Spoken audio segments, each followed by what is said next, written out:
Well, hello there, Space Monkeys. Welcome to Political Fight Club. I'm Robert Durden. We're going to be reading the first three chapters, maybe three chapters, of Dreamland by Sam Quinones today. We just finished the preface and the introduction. We're going to start here on page 13, and luckily, these are pretty short chapters, and I'm already about 7 or 8 chapters in. It's wonderfully written. It's a really, really fun book to read. Thank you for recommending it, guys. So we're going to start here, page 13. This chapter is called Enrique. Yuma, Arizona. One hot day in the summer of 1999, a young Mexican man with tight-cropped hair, new shoes, a clean, cream-colored button-down shirt, and pressed beige pants used a phony U.S. driver's license to cross the border into Arizona. He took a cab to the Yuma International Airport, intending to fly to Phoenix. Also in the airport, waiting for a plane, stood a dozen Mexican men. Short and brown, they wore dusty baseball caps, jeans, and faded t-shirts.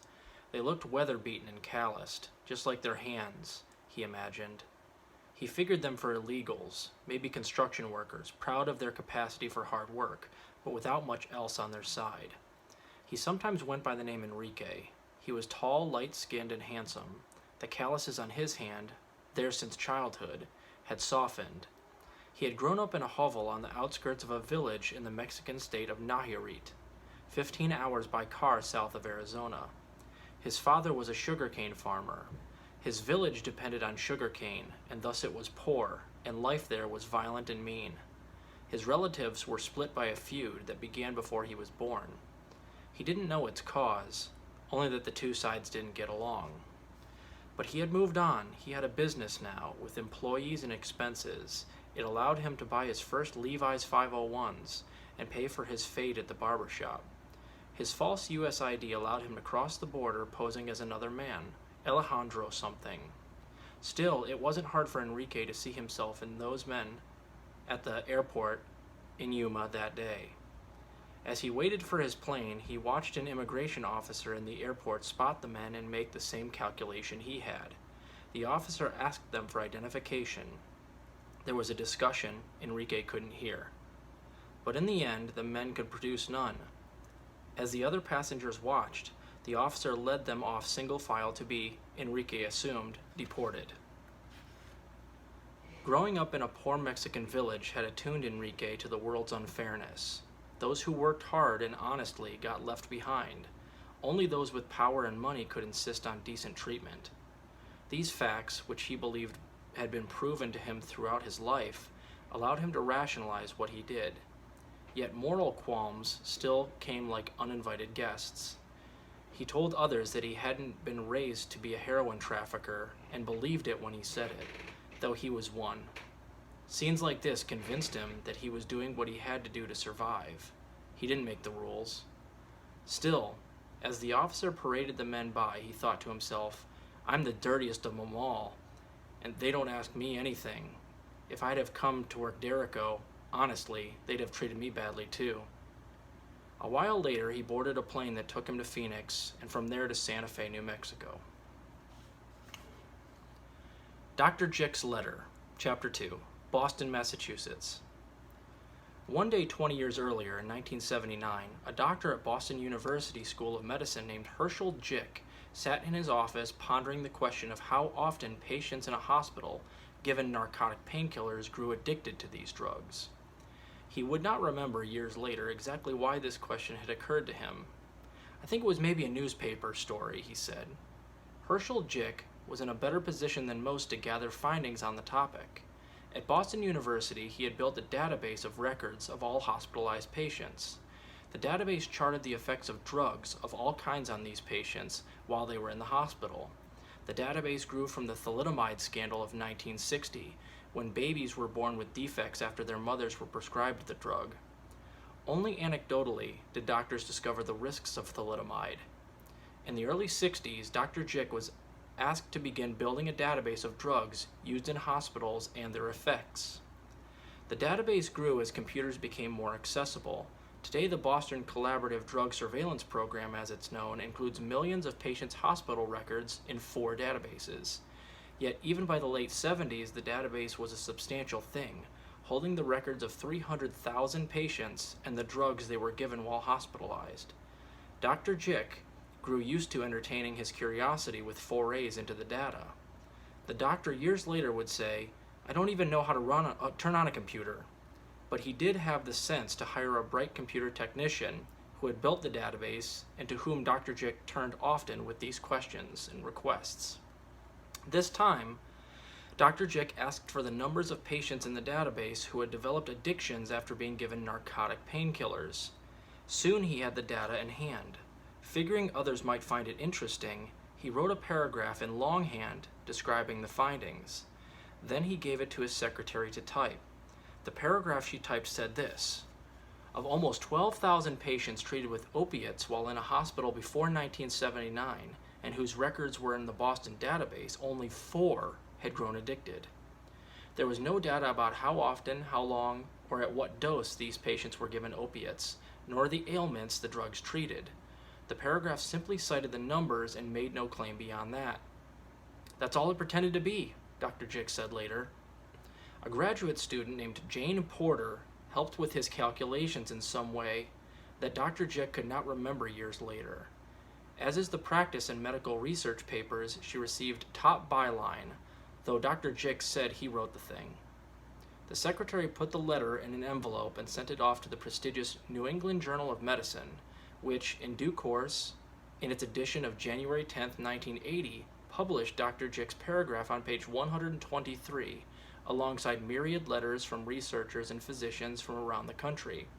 It bore the title, "Addiction Rare in Patients Treated with Narcotics." With that, Herschel Jick filed the paragraph away and gave the letter scant thought for years thereafter. He published dozens of articles, including more than 20 in the NEJM alone. Jane Porter left the hospital, and Dr. Jick lost track of her. Chapter 3. And you guys may notice as we go along, they're like little short stories. The chapters are each, but they're intertwined. They're not random. A lot of these characters will come back later, like we'll read about Enrique later on, like chapter 6 or 7, and it really starts to make sense after we've gotten going, so just pay attention. Chapter 3, All from the Same Town, Huntington, West Virginia. One Monday in September 2007, Teddy Johnson, a well-to-do plumber in Huntington, West Virginia, visited the apartment of his son Adam. Adam Johnson was a chubby red-headed kid. As a fan of alt-rockers like the New York Dolls, Brian Eno, and Captain Beefheart, he was a bit of a misfit in socially conservative West Virginia. He played the drums and guitar and grew up in a wealthy neighborhood. He was 23 and just starting college at Marshall University in Huntington. He already had a radio show, The Oscillating Zoo, which featured his eclectic taste in music on the school's station. Adam's mother was an alcoholic, and he had used drugs off and on for several years. He started with cough syrup, but quickly moved to other substances, including prescription painkillers, his friends said. Adam had dropped out of high school, gotten his GED. He cast about for something to do with his life. He worked for Teddy. It seemed to Teddy that Adam was turning things around. He was playing music with friends and seemed sober. Teddy was heartened when his son enrolled in Marshall, planning to major in history. Then, that Monday morning, Teddy came to Adam's apartment and found his son dead in bed. Adam's autopsy showed a heroin overdose. Police said Adam was using sticky, dark substance known as black tar, a semi-processed heroin that comes from Mexico's Pacific coast, where opium poppies grow. That stunned Teddy almost as much as Adam's death. Heroin? That was for New York City. Huntington was in the middle of Appalachia. I had no clue, he said later. We're a small town. We weren't prepared. 2 other men also died of black tar heroin overdoses in Huntington that weekend. Patrick Byers, 42, a Papa John's pizza employee, and George Shore, 54, former owner of an antique store. One black tar heroin overdose after another racked Huntington over the next 5 months. The town had seen only 4 heroin deaths since 2001, but 12 people died in 5 months. Another 2 had died the previous spring. Dozens more would have died had paramedics not responded quickly. We had scores of overdoses occurring, medics finding people unresponsive, said Huntington Police Chief Skip Holbrook. Police in Huntington had never seen black tar before 2007. 2 years later, I stood on the southern banks of the Ohio River on what is uncharacteristically flat land for West Virginia. To the north is Ohio, and to the west Kentucky. Huntington lies in a long, narrow grid next to the flat, quiet river. The town was founded as a western terminus for the Chesapeake and Ohio Railway. Rail cars carried the coal to the region mined to Huntington, where river barges shipped it to the rest of the country. The city is at the nexus of America's North and South, much like West Virginia itself. Democrats ran the state like Tammany Hall. They created a legal and political system supportive of coal and railroad interests. The name of the state's best-known senator, Robert C. Byrd, is on a dozen public buildings in Huntington alone, including a bridge over the Ohio River. Yet West Virginia sent its raw materials elsewhere to be transformed into profitable, higher-value products. Parts of the South threw off this third-world model of economic development. West Virginia did not. Resource extraction mechanized and jobs left. Railroads declined and economic turbulence set in. But the state's political system prevented a robust response or new direction. Poverty intensified. Marijuana became the state's #1 crop. In 2005, the state produced more coal than ever, but with the fewest workers ever. Immigrants avoided West Virginia. Only 1% of the state's population is foreign-born, ranking it last in that category in the United States. West Virginians with aspirations streamed north, thinking always of returning. The state does significant business in family reunions. Many of the families who remained lived on government assistance. Huntington's population fell from 83,000 in 1960 to 49,000 today. The 3 R's became reading, writing, and Route 23, as people headed north on the famous highway to Columbus, Cleveland, or Detroit. In 2008, the city was selected as the fattest in America. It had, the AP reported, more pizza places than the entire state of West Virginia had gyms and health spas. Through all this, what grew steadily in Huntington, besides waistlines of its dwindling population, was drug use and fatalism. Dealers called the town Moneyington. Dealers from Detroit moved in, and cops grew suspicious of any car with Michigan license plates. Yet Mexican drug traffickers avoided the town, police told me. This made Huntington rare. Mexican traffickers operated all over America, in Tennessee and Idaho and Alaska, but not West Virginia. West Virginia was one of the 7 states with no known Mexican drug trafficking presence, according to the U.S. Department of Justice '09 report that I had seen. Police had a simple reason for this. There was no Mexican community in which to hide. Mexican immigrants followed the jobs, functioning as a sort of economic barometer. Mexicans in your community meant your area was growing. Huntington and West Virginia had no jobs, so no Mexicans either. So, I wondered, how is it black tar heroin from Mexico could have killed so many people here over so many months? And what's more, since when did West Virginia have heroin of any kind? I began my journalism career as a crime reporter in Stockton, California. Up to then, I knew heroin only from the 1970s movies about New York City, The French Connection, Serpico, and Prince of the City.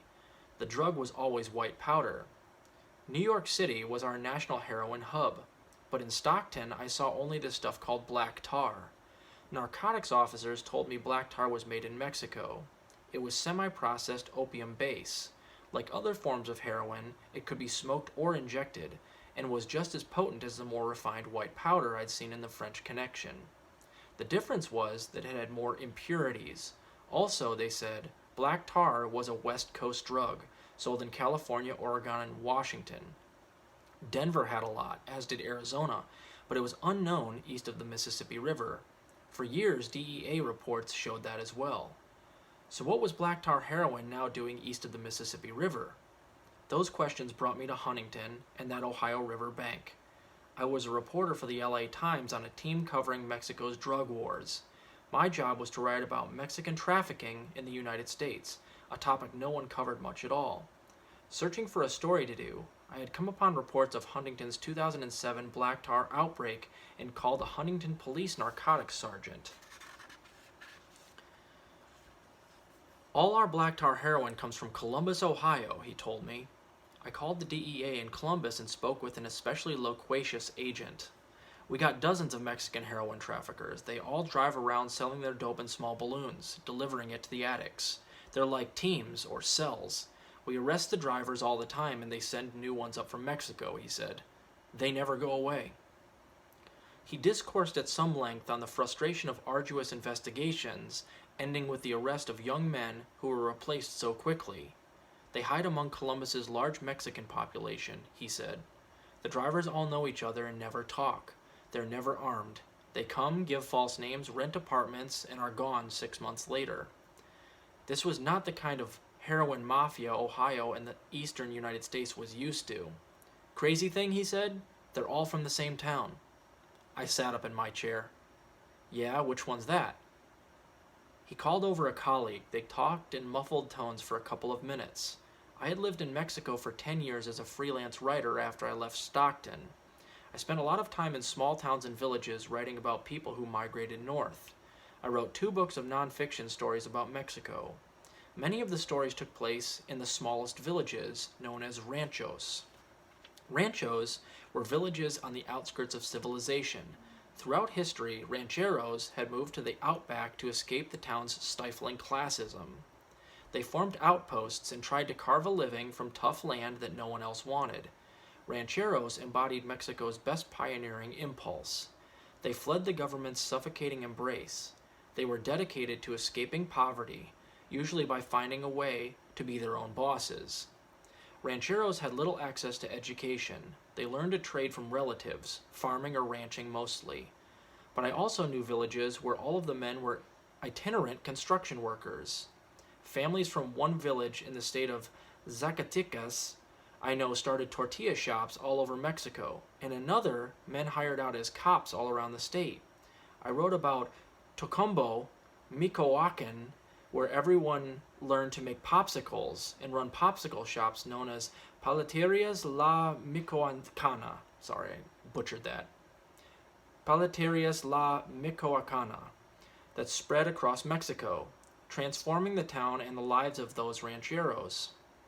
I had also been to Tenenchingo, Tlaxcala, sorry guys, where the young men are all pimps, exporting country girls to Mexico City and to Queens, New York, and building garish mansions back home. The DEA agent came back to the phone. Tepic, he said. No, that's wrong, I thought. Tepic is the capital of one of Mexico's smallest states, Nayarit, on the Pacific coast. But it's still a big city, population 330,000. The agent wasn't lying. But my hunch was that the family and personal connections crucial to the system he was describing would only be forged in a small town or a rancho. By the time I got off the phone, that prospect had me mesmerized. I imagined some rancho of heroin traffickers expert enough to supply a town the size of Columbus. It helped that I love ranchos. They were lawless, wild places full of amazing tales of family feuds, stolen women, pistoleros, caciques, town bosses, and especially the tough guys, valientes, rebels who backed down from no one, and thus leapt like superheroes from the rancho into a place in Mexican movies, novels, and ballads. Mine was a romantic fascination. I didn't have to live on a rancho. They were brutish places and received outsiders uneasily. Rancho families wove together in vast clans where everyone was related to almost everyone else. You did not penetrate that easily. To learn their secret stories, you had to spend a lot of time. But I could sit for hours listening to old men tell how their village had, say, split in half over a family feud. The stories melded facts and myth into accounts of doomed bravery or steel-cold vengeance. One tale I included in a book was about Antonio Carrillo, who went to the United States in the 1920s, worked in a steel mill, bought a pistol, then wrote to the man who killed his father, telling him his time had come. He went home, and in the town plaza he shot the man to death with that pistol. I learned, too, that invidia, envy or jealousy, was a destructive force on the rancho. That people retaliated or were related didn't mean that they got along. Families split over what one had and another did not. In the rancho, I saw that immigration was powered by what poor man felt and what he returned home with new boots, a new car, and better clothes. That he could buy the beer in the plaza that night, pay for his daughter's quinceañera, equal to that of the daughter of the local merchant, and act the magnanimous Don, if only for a week. That was a potent narcotic to any poor man. A have-not success was sweeter if he could show it off to the backbiters back home. Thus, few Mexicans started out aiming to melt into America. Returning home to the rancho was the point of going north. This homecoming had no power in anonymous big cities. Migrants wanted to display their success to those who'd humiliated them years before, in the rancho. I'd learned, too, that venturing into the unknown was in rancheros' DNA. The United States was the one place where the promise of the unknown had paid off. In turn, the Mexican rancho had become a huge influence in American life. It gave rise to millions of our new working class. Mexican immigrant customs and attitudes towards work, sex, politics, civic engagement, government, education, debt, leisure, they were forged in the rancho. They arrived intact in the United States and changed slowly. I ponder this all the day after the chat with the Columbus DEA agent. Only a small town or a rancho could forge the connections that sustained the kind of heroin business the agent described. A village of master heroin retailers. Could it be? I wrote to a dozen of the drivers arrested in Columbus who were doing time in federal prison. I asked if they wanted to talk to a reporter. Weeks passed. I heard nothing from them. I was about to turn to the other stories when one of them called collect. He'd worked and was arrested in Columbus. He was now doing many years in prison. He had lots of information. Most startling, Columbus was not the only town they worked in, he told me. There are many others, all over the country, he'd said. Salt Lake, Charlotte, Las Vegas, Cincinnati, Nashville, Minneapolis, Columbia, Indianapolis, Honolulu. They were working full-time in 17 states. They'd been in another 7 or 8 states at one time or another. He went on. The cities he mentioned all had large white middle classes that benefited hugely from the economic booms of the previous dozen years, and now had large Mexican immigrant populations as well. I hardly associated these cities with heroin.